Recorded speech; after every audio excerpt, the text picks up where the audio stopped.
Good morning, everybody, and welcome back from coffee, first of all. So, ooh, lovely title. So I'm Nic. For my many multiple sins, I'm the MD of EMEA for Tigerspike and the head of strategy globally. And I'm here today to talk about a somewhat Professor Cox OBE topic. Sounds a little bit too master of the universe for my liking in the next 9.5 minutes I have left. But it's about building a mobile presence, Now, what does that actually mean, and what can I give to you guys today as an audience? Well, to your delight, I'd like to say I'm not going to talk about QR codes, AR, NFC, SEO, so all the things that there are great experts in the audience to talk about in the first place. What I am going to do is talk about organising for success. Now, why would I talk about that? Well, quite simply, how many of you, and no show of hands here, it can be embarrassing, but how many of you have worked with a head of mobile who's moved on rapidly in the last 6 or 12 months? I hear a few laughs in the audience. It's a common thing. How many of you don't feel that your brand is getting the right cut through in terms of what they're trying to achieve with mobile? Is there a still limited uptake of all these marvellous ideas, and it's the 5th year of mobile that we're in? And let's face it, great presentations this morning, fantastic, but 3 of them used the same example from Starbucks. We're kind of a bit stuck. So how do we really take advantage of this? And why is organising for success so important? So of the companies you work for, of the brands you represent, the CEOs, this is Apple's own survey done 6 months ago, 65% of all CEOs say that mobile absolutely is on their agenda. However, problem, they have no idea where to start. And of course, they're going to try and start in a particular way, with a team, a group of people, functionally. But it's easy to catch up. But how do you stay ahead? Because the pace of change in this world is absolutely relentless. And so through a section of case studies, examples, and anecdotes, I'm going to give you an idea of what you guys need as an audience, because you are the future of mobile sat here. This is the biggest mobile advertising conference in the world, as we've already heard. If you don't make a difference, then no one is going to make a difference out there in mobile as a whole. And I'm hoping to go over the future shape of how you will execute campaigns for yourselves and also in the organisations you represent. Also the agility with which you need to move. I hope through the course of this presentation it's going to become obvious to you that it doesn't really matter that you understand NFC and SEO as it is today, because it's all going to change so rapidly in the next 6 months, it almost doesn't matter that you get today. You have to get tomorrow and where you're going to end up. And I guess, why should I, almost Professor Cox in some ways, but why should I arrogantly stand here and say I've got the answers? Well, I don't. Tigerspike, we just design and we build stuff. We build the Telegraph, we build the Economist. You can see examples, in the back room here of our work. But what we have been doing for the last 8 years, 7.5 years, is working with many, many people like yourselves, and we've built up a raft of, I guess, ideas and understanding of what organisations have done to be successful and failed in terms of creating their mobile strategies. As a result of the people we work with, about 60% of the people we deal with are publishers, because they've been the early adopters. And so a lot of my examples today will be publishing. And I guess for you guys out there as brands, media agencies, it's you guys who have got to catch up to where the publishers are. Some of the guys that we represent globally, Diageo and Pepsi, do they think that they're ahead? Do they think that they're cutting edge in mobile? No, not at all. They fully understand that they're on a journey just like you guys, and they're not there yet. And so hopefully, across the next 17 minutes now, I'm going to help you with some ideas that you can bring back into your organisation to execute. So as a quick, just in case there's any doubters in the audience, I'm going to ask 2 quick questions. So nothing sensationalist, but how many of you get given a phone by work? Yeah, hopefully everybody. Now then, how many of you also get given an application on your phone by work? A few, 5%. Now surely if we are the world's leading mobile advertising conference, surely we should be seeing a show of hands equal to number of telephones. We're not eating our own dog food in the industry, and we need to catch up quickly to help our customers stay ahead. So, as we go through now, so we have come from information from TV to laptop, and that mobile purposely isn't there. If I say why, because Twitter's there rather than a mobile phone. I was in our office in Australia. I was there recently working with Woolworths and Foxtel. And Foxtel, very interestingly, they've banned the word mobile in all their meetings as of 3 months ago. Because it's not about a mobile anymore. It's about the devices that their customers are on. Now, whether that device is increasingly, and there are mobiles, there are tablets, there are other devices that are small, usable. We can define a mobile device. But the world has changed. And it reminds me of the tragedy again that's happened in Christchurch only 2 days ago. I was on a flight to New Zealand that particular night when the earthquake happened. We were diverted to Auckland. I had no idea what was happening. Of course, it was my mother. When I got to the airport in Auckland, I turned my phone on. The first text, 2 or 3 texts, in fact, of my mother who knew I was on my way to Christchurch. I'd found out stuff first from her through SMS. So we're all converts here. I get that. Now, you've seen this chart before from our friends at Microsoft, but if you haven't found Mary Meeker on the web, go have a look. Mary Meeker will give you an inordinate amount of free information about the mobile market, where it's going, and where it's heading. And her chart, when she worked at Morgan Stanley, she now set herself up in her own consultancy. But she has shown that clearly there's a crossover point coming. We all know that, and Gartner have even forecast that crossover point to be even earlier in 2013. And I was in conversation the other day with the CEO of Interbrand. How many brands have truly, and how many of you guys as media agencies and brands and companies have thought about the impact of what that actually means? So let's say you traditionally spend hundreds of thousands of pounds on your brand rebrand. You could be British Airways, you know, with an amazing new tail fin. Lovely.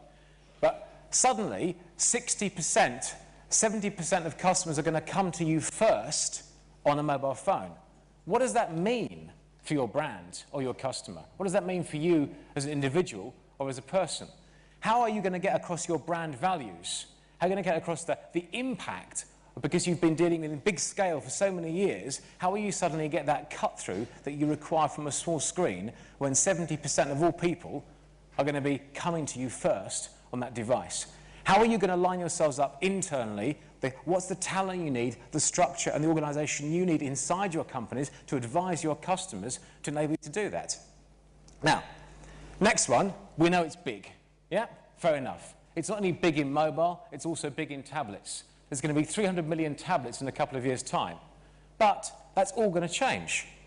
Because the makeup now is going to be wholly different in 2 years' time. So look at Apple now, look at Android. You know, Apple is our darling. We're all Apple fans in this room, but there are millions of consumers outside of this room who aren't Apple fans. The majority of the world are still on other devices. And that not only will change, but that's even going to get further increase. So look, in 2 years' time, 50% of the entire marketplace will have Android phones. What does that actually mean, again, for a brand? If you know Apple is a target demographic, if you know that Android is a different demographic, does that mean for your brand that you're going to have a different content strategy for Android devices versus iPhone devices? Is the type of device going to actually be the thing that helps you access a different customer base? And if that changes, what about tablets? You're pretty safe now, aren't you, with iPad? 84% of the entire marketplace. Only in 2 years' time, Android will have 40, maybe even higher percent. But the dynamic, of course, is that this 14% here is currently made up of 130 different devices. This of one device. You could say two, because there are two versions now, but fundamentally it's one device. 130 different Android tablets. Who knows how many there'll be in 2 years' time as part of that 40%? Again, for you guys, massive change. How do you keep yourself ahead of serving content and adverts and types of things to all these different devices? What's going to happen when suddenly tablets, as they are in the States now, move into pay-as-you-go? So $50 a month, you can now get the Motorola Zoom. That means the demographic getting the Motorola Zoom is fundamentally different and younger to the iPad. Again, if you're accessing a consumer group through the tablet, the device itself, what does that mean for the way you serve content and adverts to those devices? All of these questions are going to only increase and get even more profound as we go on. So how are organisations starting to think about the fact that these devices are fundamentally changing the way that we live and are also going to change the way that we work? Unless internally you've got people or individuals or teams aligned to this, you are not going to keep up with the pace of change in this marketplace. And who knows, with the likes of our people at Google and Microsoft, imagine the resources they've got investing in mobile. People like Terry Leahy standing up now as Tesco's and talking about mobile as part of his platform speech. We know it's here. But what is it about this thing that makes it very different? We know that these devices feel different. We know we should treat them differently, but what does that really mean in terms of content and services? Well, I was at an internal conference about 2 weeks ago, and there were 40 people at this internal conference of a publisher. And they were asked, somewhat surreptitiously, by their CEO to say, right, you're some of our brightest and best. Yeah, we've got you here today because we see you as the future of X, Y, and Z. And they had two topics. One was mobile, and the second was a different topic. And they were asked secretly to say how many of them had had an idea in mobile that had been squashed or mistaken or never happened. 40% of this high-performing audience felt that their organisation didn't understand or would squash the ideas that they had. And what does that mean for you guys and your companies and the brands that you represent of how you're going to overcome some of the barriers to making these things happen? How can we be here in a year's time with more examples than we can possibly deal with in this amazing world that we're facing into? And if you think about it, we are talking about today smartphones and tablets. But the rapid spread of applications and access and HTML5 the FT have done is going to suddenly mean, look at the adverts now for the Samsung TV. It's on TV now over the weekend. They've done a great deal with LoveFilm and Skype. So suddenly, a TV also takes a whole new personal aspect. We're going to be talking about devices in a very short time, and your brands are going to want to advertise in different ways on these new devices, and are you prepared? So now, three slightly different stories, I guess, in the last 10 minutes of how different organisations are starting to think about how they can effectively build a closer relationship with their audience, and internally, how they're structuring themselves. So first of all, TalkSport. I had the rare honour of being in a panel a couple of weeks ago with Darren Gough and Stan Collymore. So we tended to talk about cricket, football, and unfortunately dogging on stage, which Stan is not a shy man, should we say, and how he talks about his past. Very interesting indeed. In front of 400 people was even more interesting. Yeah. Now, how are TalkSport, so not what are they doing? Yes, they're going to have a mobile presence, but how are TalkSport organising themselves internally to take advantage of this? Clearly, there are different ways you can do this. For TalkSport, it's actually getting people involved who already they know love Twitter and social media. So Darren Gough and Stan Collymore have like 110,000 followers on Twitter. They are social media guys. They're getting involved in helping design the TalkSport product. They're getting a special team together inside TalkSport to really make sure that they can absolutely realise the fundamentals of it. That's one way to do it. Think about The Economist. The Economist did it in a different way. They said, this has to be a different part of our business, but with not a Chinese wall, but a perforated wall. We're going to get an MBA who has a fresh thinker. He's going to report to the CEO. He's going to enable him to do crazy, amazing things. Once he's got a really good plan, we're going to give him one of our brightest and best people, a guy called Oscar Grutt, who's the managing director of digital, and they formed a new team around them. That was their way of cocooning and incubating what were very sensitive ideas and very change-privy ideas to the organisation at the time, and they then blossomed out. And the surprising things they found, with 1.5 million downloads, with the audio, with thousands of people now coming through the application to tell them how much they like it and what they want every day, an entirely new relationship has been built with this audience. With things like Eureka, you've got the opportunity to surprise not only yourselves but also your customers, because this is about different ways to take advantage of content. And whether you're talking about rotating brains, you're talking about 3D bicycles, but this is where a special team was put together for a special project. And I'm talking about publishers, content people, ourselves, all together across a very, very tight period. Does that inform the organisation long term? No, it doesn't. So for you guys, what you must start thinking about is going beyond the obvious. Everybody out there knows about AR and SEO now. However, when you're thinking about a new game or a new app or a new mobile site, don't think about the obvious. Go beyond it. Make sure you go from content to related to the social environment.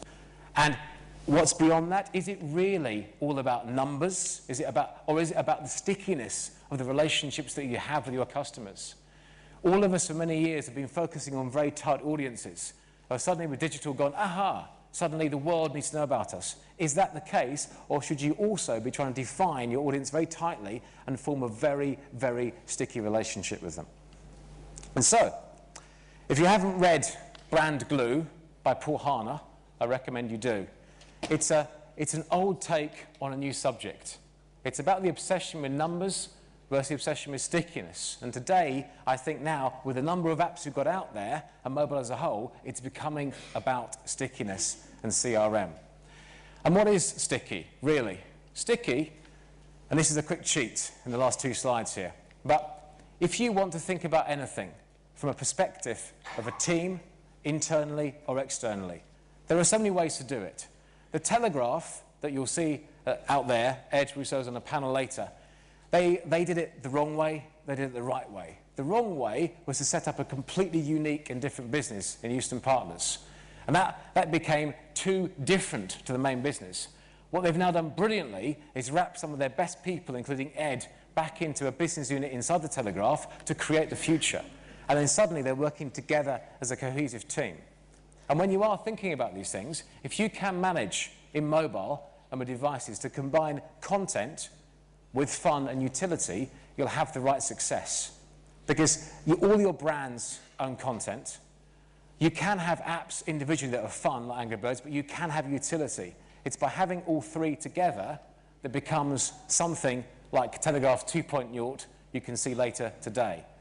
Because content is news, fun is crossword, but it's the way, and this is the challenge for you guys, forget for now about AR and SEO and all the different dynamics out there.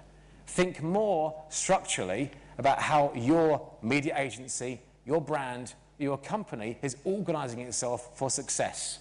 Because otherwise, you're going to be 6 months down the road and there are going to be more new ideas that have been squashed or killed or by the roadside than you can possibly imagine. The only way you're going to stay ahead is to not make the same mistakes that many others have made. And if there's any way you can do that, then please, I'll be around all day, so on my team, but if you guys have frustrations or you want to learn to do things differently, just come have a chat. I'm not, as again, we're not the consultants. We're just people that have had 8 years of experience working out how we can help you guys make a difference. And fundamentally, if you guys have a belief, if you guys have a view in your organisation about how mobile should be, express that and get a senior sponsor. That's the only way we see change start in the customers that we work with. So thank you very much for your time today. Thank you, Nick. Thank you. Quick one. Great messages there, and I think Nic Newman from the Telegraph would be very pleased with you for presenting this fantastic product. So slightly pointed-headed question, actually, because we were talking about third-party ad serving earlier on being a really important part. But you also said, well, Christ, there's 138 tablets there, and there's going to be gazillions over here. So how big a problem is that actually going to be to get distribution to so many different devices? Distribution itself, these guys are solving the distribution issue. That's not the issue. The issue is going to be how relevant your message is going to be on those different devices.